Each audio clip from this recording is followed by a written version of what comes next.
zolim. Amin. Kita berdoa lagi, ya Allah, selamatkan saya setahun kemudian, gitu ya, untuk ketemu Ramadan lagi dari sifat karakter orang-orang yang engkau benci, gitu ya, sebagaimana yang kau telah tulis di dalam Al-Quran. Gitu ya. Nah, itu cara kita untuk menyatu seperti itu, gitu ya, sambil kita, gitu ya, minta sama Allah agar hidayah itu terus ada dalam hidup kita, termasuk kita menyebut Lailatul Qadar itu nggak akan pernah bisa dipisahkan antara takdir dan Quran. Kenapa Lailatul Qadar itu disebut malam yang mulia? Karena urusannya manusia itu ditetapkan oleh Allah setahun ke depan untuk takdir yang belum ditetapkan. Bukan belum ditetapkan, takdir yang masih bisa diubah. Takdir Allah itu dua ya. Satunya mu'alaq, satunya mubrom. Satunya sudah paten, nggak akan bisa diubah. Satunya, takdir itu gitu ya, masih bisa diubah. Diubahnya dengan cara apa? Untuk takdir yang masih bisa diubah, cara mengusahakannya, di-upgrade pakai hidayah. Di-upgrade-nya pakai apa? Ya pakai Quran. Saya harus gimana untuk mendapat karir yang baik? Quran bilang apa? Itu cara mengupgrade untuk memperbaiki gitu ya. Meminta hidayah, ya meminta perbaikan takdir yang masih bisa diubah. Saya harus bagaimana mendidik anak? Quran bilang apa? Lah itulah caranya untuk mengupgrade hidayah dan mengupgrade takdir yang masih bisa diubah. Untuk takdir mubrom yang tidak bisa diubah, ya Allah, nanti saya akan mati itu pasti. Saya akan mendapatkan rizki sesuai jumlah yang Engkau berikan itu pasti. Untuk takdir-takdir yang sudah pasti, kita minta sama Allah caranya saya menghadapi biar maksimal terhadap takdir yang nggak bisa diubah. Gimana ya Allah? Ya Quran jawabannya, gitu ya. Maka Quran diturunkan di malam kemuliaan yang takdir-takdir itu akan ditetapkan, itu memiliki hubungan yang sangat erat. Jadi Lailatul Qadar 10 hari terakhir itu nggak boleh kita pikirkan hanya sekedar ayo kebut-kebutan hatam, ayo banyak-banyakan sholat. Iya, itu iya ya, sebagai bagian dari wujud amalnya. Tapi esensinya adalah ya Quran itulah yang akan menjadi pengawal semua takdir, baik takdir yang sudah ditetapkan dan takdir yang masih. Dan ya Allah, ayakum, terima kasih atas kebersamaannya. Mohon maaf, eh, baru bisa sampai di sini materinya. Saya kembalikan lagi ke Mbak Fit ya. Mari-mari, silahkan.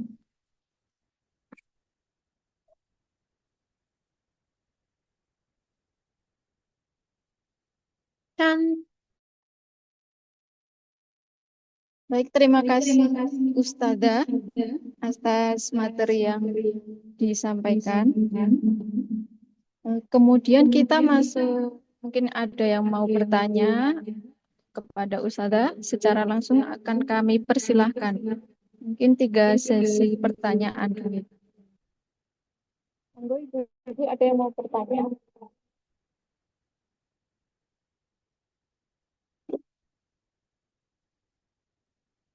Ada door prize-nya, Bu. Silakan, bisa diperkenalkan nama dan asal.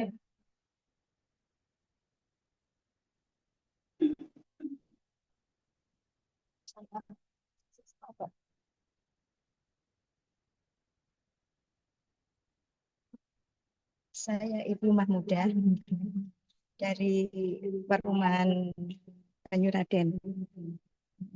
Ini saya menanyakan masalah pembacaan Al-Quran gitu ya. Eh, dalam dalam lafal ini ya ada kalimat lam alif yang ada di atas. Itu kan nggak boleh berhenti ya, harus terus. Gitu ya. Contohnya begini. eh,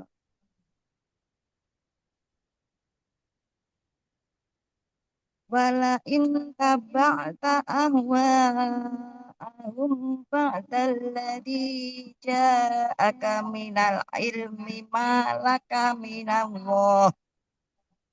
Lah, ini kalau misalnya ada lam alif, kalau misalnya nafasnya nggak kuat, seperti saya ini sudah umur 62, sudah nenek 2 cucu, itu kan nafasnya itu agak tersendat-sendat. Nah, apakah boleh kita mencuri nafas di situ di kalimat yang alif yang ada di atas itu? Mungkin itu. Terima kasih. Wassalamualaikum warahmatullahi wabarakatuh. oke, Waalaikumsalam warahmatullahi wabarakatuh. Baik, boleh berhenti di situ, boleh berhenti aja di situ, tapi diulang beberapa kata sebelumnya lagi, ya. Sebelum lam alif itu, gitu ya. Pasti ada kata-kata sebelumnya kan. Nah, sebelumnya itu diulang lagi untuk nyambungin dengan kalimat selanjutnya, gitu nih, cara bacanya. Nanti untuk persisnya bisa ditanyakan ke Mbak Fitih atau Ustadzah yang di situ, insya Allah pasti tahu jawabannya gitu ya. Karena itu memang perlu banget untuk dipelajari gitu ya. Saya contohkan yang ada di layar mawon gitu. Oh, sebentar.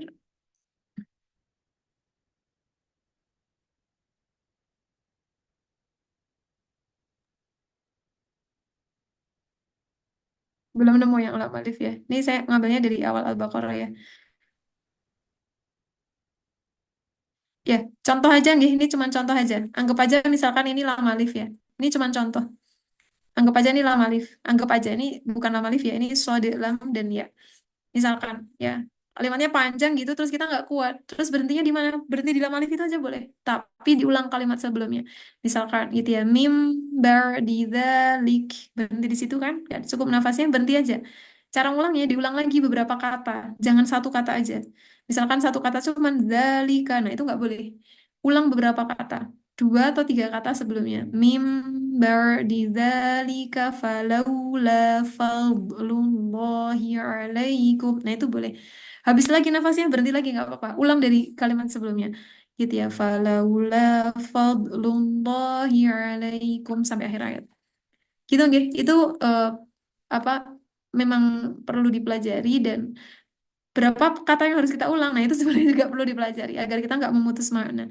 Sebenarnya sudah ada nggih Al-Quran yang kemudian eh, sudah ada wakofnya ya. Artinya misalkan ini ada huruf shad lam ya atau wakof-wakof yang lain, kita nggak kuat nih nafasnya terus berhenti di mana gitu ya. Dia udah kasih tanda, nih berhenti di sini, ulangnya dari sini. Nah, itu ada mushaf yang kayak gitu. Ya, saya agak lupa terbitan mana, tapi sudah ada mushaf yang kayak gitu. Kalau panjang-panjang, sekiranya nafas orang Indonesia nggak cukup, dia akan dihentiin di tengah-tengah gitu, tapi dia kasih panduan. Berhenti di sini, ulang dari sini. Berhenti di sini, ulang dari sini. Nah, itu sudah ada mushaf yang kayak gitu.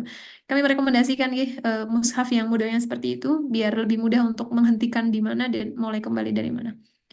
Kelas, sampun. Ada lagi pertanyaan yang lain?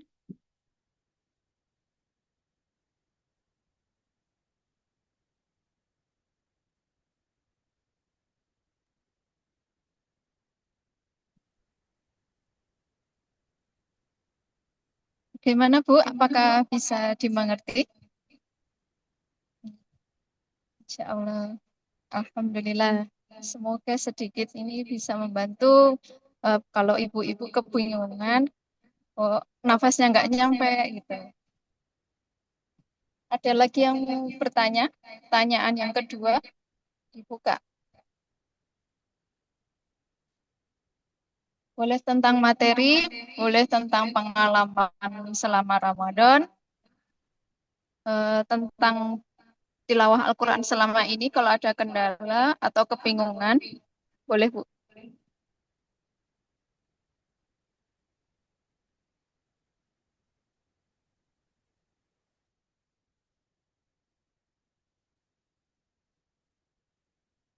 Kalau nggak ada, nanti saya yang bertanya.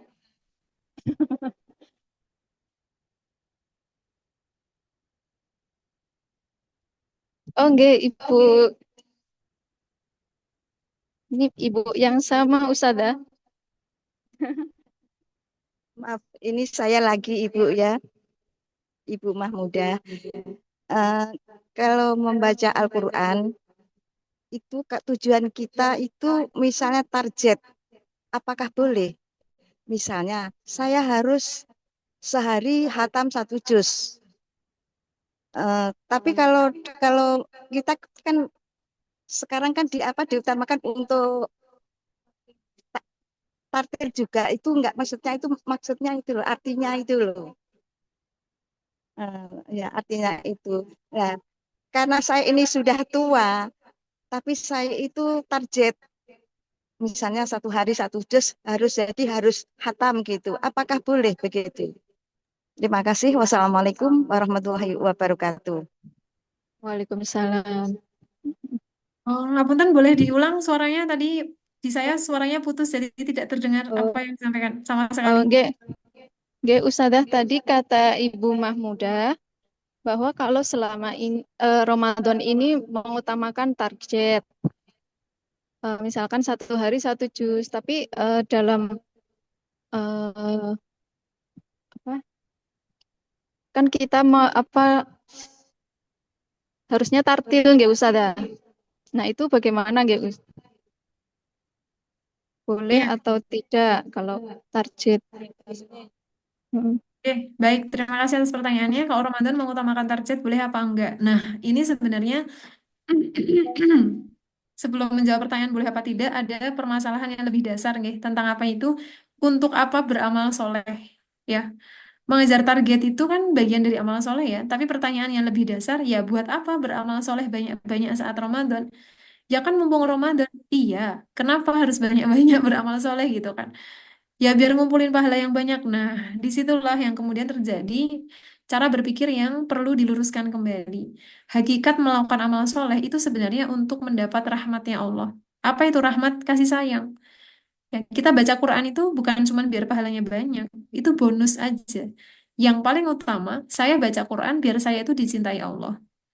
Kenapa? Orang tuh kalau dicintai Allah, Allah bisa kasih apa aja. Tapi kalau kita punya pahala, belum tentu gitu ya. Belum tentu pahala-pahala itu kemudian gitu ya menghantarkan kita pada derajat-derajat yang tinggi. Itu iya, tapi yang paling utama sebenarnya rahmatnya Allah. Nah, pertanyaannya, caranya mendapat rahmat Allah gimana? Satu, melakukan ibadah yang Allah suka.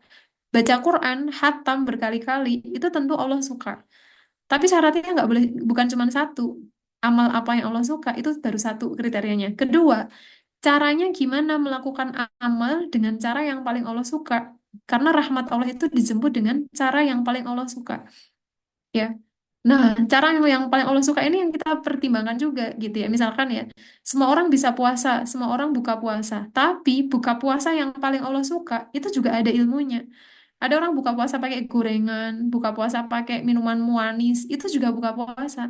Tapi apakah caranya sudah yang paling Allah suka? Karena untuk menjemput rahmat harus dengan cara yang Allah suka. Kalau caranya serampangan, ya berarti kita amal solehnya buat siapa aslinya gitu ya. Hanya sekedar melakukan atau betul-betul untuk Allah. Kalau untuk Allah syaratnya salah satunya adalah dengan yang paling Allah suka caranya gitu ya. Nah, baca Quran juga sama. Buat apa baca Quran? Kalau cuma sekedar ngejar target, mari kita tata kembali niatnya. Buat apa banyak-banyak target? Kalau niatnya bukan untuk rahmatnya Allah, terus buat apa? Sekedar balapan, banyak-banyakan, tentu itu akan muspro kalau orang Jawa bilang ya. Bisa jadi itu sangat sia-sia saja. Semua amal yang tidak ditujukan untuk rahmatnya Allah, ya kita nggak dapat capeknya aja. Sampai Nabi mengatakan ya, akan ada orang-orang yang berpuasa tapi cuma dapat lapar dan dahaga doang, nggak dapat la'alakum tatakun. Nah, gimana biar dapat la'alakum tatakun? Ya puasanya harus karena Allah dilakukan dengan cara yang Allah suka untuk mencari rahmatnya Allah. Nah, setidaknya ada tiga syarat itu ya.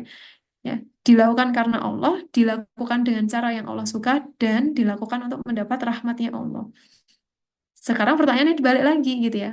Kalau banyak-banyakan target, buat apa dulu? Kalau hanya sekedar pengen banyak aja, mohon dikoreksi kembali. Ya, tapi para ulama itu sehari sampai bisa hatam, iya. Tapi beliau melakukan itu karena pengen dapat rahmatnya Allah dan cara bacanya pun sudah tajwid, tartil, dan seterusnya.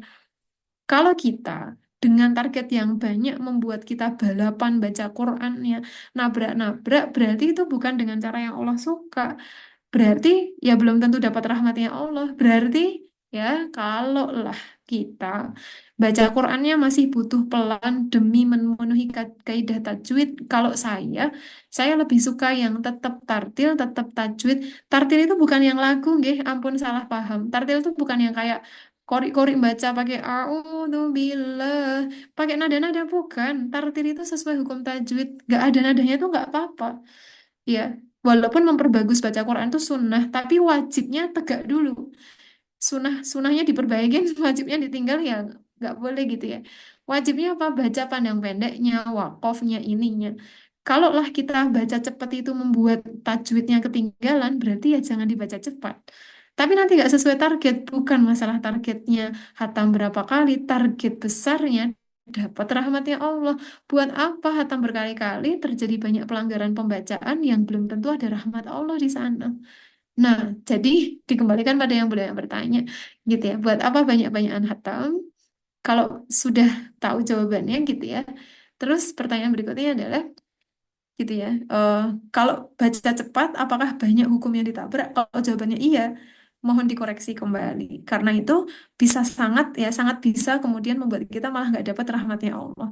Tapi kan dapat pahalanya banyak, ya itu lah kembali lagi gitu ya.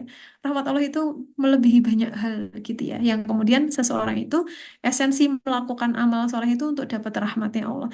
Biar dapat Lailatul Qadar, iya, Lailatul Qadar itu dijemput dengan rahmatnya Allah. Biar dapat surga, iya, surga Allah itu dijemputnya dengan rahmat Allah. Semuanya itu harus dengan rahmatnya Allah. Tidak ada yang tidak gitu ya. Sehingga memang satu-satunya jalan adalah melakukannya karena Allah bukan karena banyak-banyak target. Kedua, dengan cara yang paling Allah suka gitu ya. Panjenengan tidak pengajian, milih baju gitu ya. Itu pun alasannya juga harus karena Allah. Ngapain tampil cantik? Kan Allah suka yang rapi. Ya, saya rapi. Bukan karena pengen dipuji, bukan. Pujian itu nggak penting gitu ya. Cuman pengen tampil rapi aja, oke. Kenapa pakai baju yang itu gitu ya? Ya, baju ini yang sekiranya tidak terlalu menarik perhatian. Kalau terlalu cantik ya bisa jadi Allah nggak suka gitu ya. Kenapa Allah nggak suka? Kita bisa jadi fitnah bagi laki-laki lain. Nah itu cara-caranya itu dilakukan karena Allah suka gitu ya. Pergi tampilnya cantik banget ditanya gitu ya. Kenapa kok cantik banget? Ya kelihatan cantik kan di mata orang lah. Kalau sudah kayak gini berhijabnya kita tuh bisa jadi nggak dapat rahmatnya Allah gitu ya. Kenapa? Lah alasannya aja bukan karena Allah. Dia caranya pun juga bukan yang paling Allah suka. Lah gimana amal salehnya bisa diterima? Gitu nggih logikanya. Ngapunten sudah lewat 5 menit. Mohon ridhonya ya kalau yang sampai saya dari Bu Titin harusnya sampai 9:45 nggih. Ini ngapunten sampai 9:51. Semoga ridho dengan 6 menit kelebihannya. Saya dari izin pamit. Terima kasih atas kebersamaannya. Mudah-mudahan kita termasuk orang-orang yang menyatu bersama Quran, dimudahkan belajar tahsin. Ya, sesulit apapun belajar tahsin, ampun kabur dari kelas-kelas tahsin. Ya, ini susah gitu ya. Terus rasa teko bae. Tidak ya, surga itu dilalui dengan perjuangan. Diusahakan gitu ya, diusahakan lagi, diusahakan lagi. Nggak apa-apa. Nggak bisa tuh bukan berarti membuat kita berhenti. Nggak bisa justru harus membuat kita semakin keras. Tahsinnya, tilawahnya, tadaburnya, dan sebagainya. Semoga Allah karuniakan hidayah bersama Quran. Sesederhana kita belajar huruf Ain, huruf Do, tapi kalau karena Allah dan dengan cara yang paling Allah suka, huruf do-nya gitu tuh akan menghalangi dari api neraka, menghalangi dari siksa kubur, Masya Allah ya. Rahmatnya tuh tumpah-tumpah gitu ya, sepanjang melakukannya karena Allah dan dengan cara yang paling Allah suka. Assalamualaikum warahmatullahi wabarakatuh. Waalaikumsalam. Ustazah, izin ada yang mau bertanya. Satu lagi ibu yang berbeda. Ya, Apakah satu boleh, menit Bu? ya. 1 menit ya, ini kami mau masuk forum yang lain soalnya. Oh, nggih, nggih. Assalamualaikum Ustazah, terima kasih waktunya. Menyambung pertanyaan yang terakhir tadi, bagaimana caranya untuk menyadarkan kepada kebanyakan masyarakat bahwa eh, yang namanya tadarus itu tidak mengejar target. Bagaimana caranya? Ya, Terima kasih. kalau terima kasih atas pertanyaannya. Kalau yang ditanyakan levelnya masyarakat, tentu yang namanya masyarakat itu ada seni berkomunikasi dengan masyarakat. Kita pengen mengubah kebiasaan di rumah aja kan ada seni komunikasi dengan orang rumah ya, dengan suami, dengan anak, dengan siapa-siapa yang di rumah. Dan itu kan nggak bisa sehari 2 hari. Ya, didekati dulu, di apa namanya, di sounding-sounding dulu, diomong-omongin dulu. Perubahannya mungkin terjadi tahun depan juga bisa gitu ya. Perubahannya mungkin nggak bisa langsung hari ini. Itu aja yang skalanya rumah. Kalau tadi beliau bertanya gitu ya, bagaimana menyadarkan masyarakat lah, ini lebih luas lagi gitu ya. Sehingga cara kita berpikir bagaimana menyadarkan masyarakat itu sama dengan bagaimana kita berdakwah di tengah masyarakat untuk menyadarkan biar nggak kejar target. Berarti nggak boleh kita berpikir sekarang ngasih tahu besok harus berhasil. Tidak begitu. Rasul berdakwah ke orang Mekah cuma mau bilang la ilaha illallah aja butuh 10 tahun gitu ya. Itu aja mereka masih banyak yang ngeyel-ngeyel gitu ya. Muhammad, kamu penyihir, penyair. Rasul udah 10 tahun ngajakin mereka cuman buat bilang la ilaha illallah, nggak nyembah berhala aja mereka butuh waktu gitu ya. Sampai turun surat Ar-Rahman itu. Ar-Rahman kan diulang ya, fabi ayyi ala'i rabbikuma tukadziban. Itu diulang sampai beberapa puluh ya, sekitar 20-an. Itu menunjukkan apa? Allah pengen ngulang-ngulang kesabarannya Nabi yang sabar, Rasulullah yang sabar meskipun sudah 10 tahun gitu ya.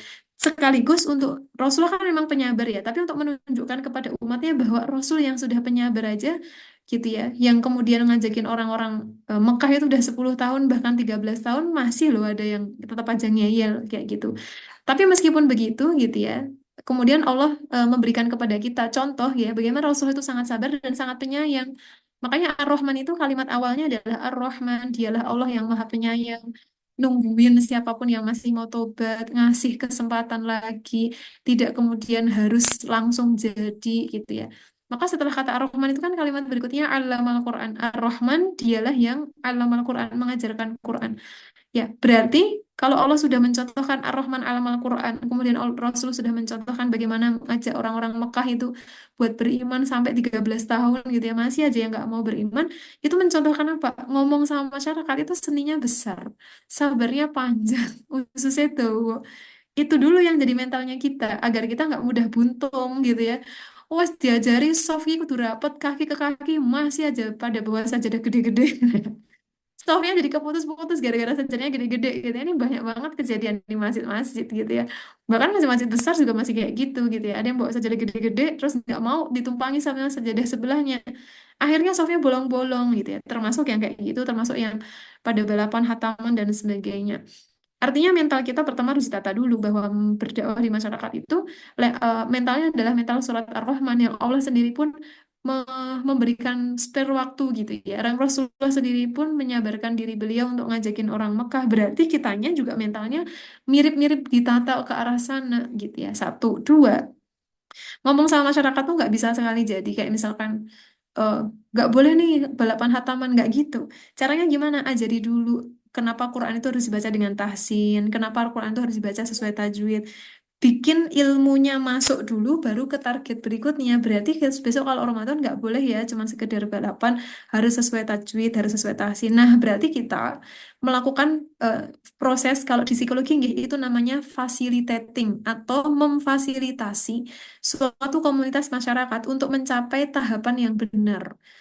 Biar mereka nggak kejar target, gimana sediakan tangganya. Tangganya apa? Ini ada kelas tahsin, coba diikuti. Nanti di pas tahsin itu dikasih edukasi. Baca Quran tuh harusnya gini, gini, gini. Nggak boleh cuma sekedar hatam, tapi harus ada tajwidnya. Nah, kita menyiapkan tangganya itu. Nah, terus mereka mulai tuh, ngapain sih harus tahsin? Yang penting kan saya iso moco dan sebagainya.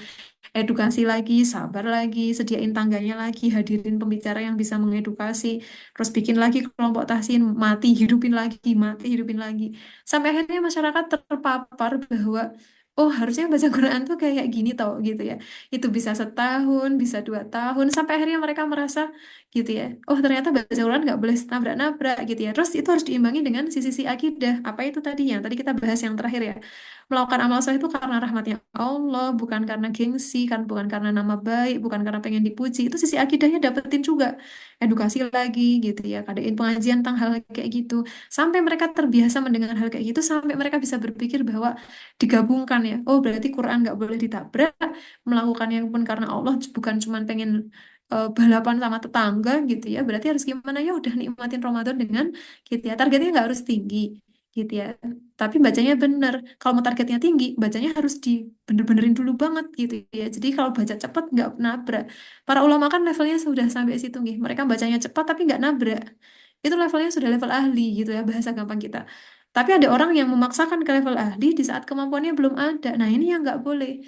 Kalau memang sudah level ahli, monggo sehari hatam tuh ya silakan kalau bisa gitu ya. Imam Syafi'i itu hatamnya 60 kali.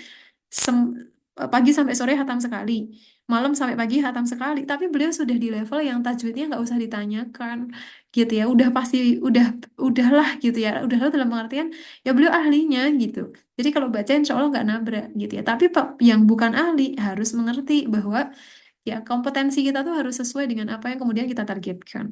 Nah, bisa jadi itu baru kejadian 3-4 tahun ke depan. Beda generasi lagi. Generasi sepuh ternyata edukasinya susah. Yang Allah pengen lihat dari kita kan bukan perubahannya sudah sejauh apa. Usahanya sudah sampai mana. Perubahan itu adalah keniscayaan takdir ya. Kalau Allah belum menghendaki berubah ya nggak akan berubah. Tapi yang pengen Allah tahu kita udah ngedukasi sejauh mana. Nah, itu yang penting. Jadi ampun frustasi kalau ternyata mendapati sekian tahun masih kayak gitu. Yang perlu kemudian jadi perenungan kita di depan Allah adalah ya Allah, Belum banyak yang bisa saya lakukan untuk menyediakan tangga-tangga agar masyarakat ini mengerti ya bahwa ibadah itu hanya untuk rahmatmu, bahwa ibadah itu sesuai dengan cara yang engkau suka dan sebagainya. Justru itu yang kita bawa agar kemudian kita nggak mudah menjadi hati-hati yang gempung gara-gara sekali dua kali ngomong nggak didengerin. Seni bicara masyarakat dialami Nabi di Makkah 13 tahun. Bahkan Allah mengulang-ulang surat Ar-Rahman, Fabi ayyi ala rabbikum tukadziban untuk menumbuhkan sisi bahwa sabar dulu, ingat dulu tentang nikmat Allah yang ini, nikmat Allah yang ini, nikmat Allah yang ini. Demi apa? Membuat mereka bertahan di jalan dakwah, membuat mereka bertahan di jalan yang benar. Gak semua orang bisa bertahan dengan edukasi-edukasi baik. Jadi, dawa ususnya ngoten nggih kalau orang Jawa bilang dalam berdakwah di masyarakat. Pun ngoten mawon saya direk pamit nggih. Terima kasih atas kesempatannya. Semoga lain kali bisa berjumpa secara langsung. Assalamualaikum warahmatullahi wabarakatuh. Waalaikumsalam warahmatullahi wabarakatuh.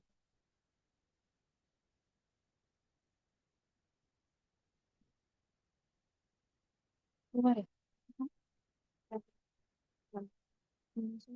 Udah keluar ya?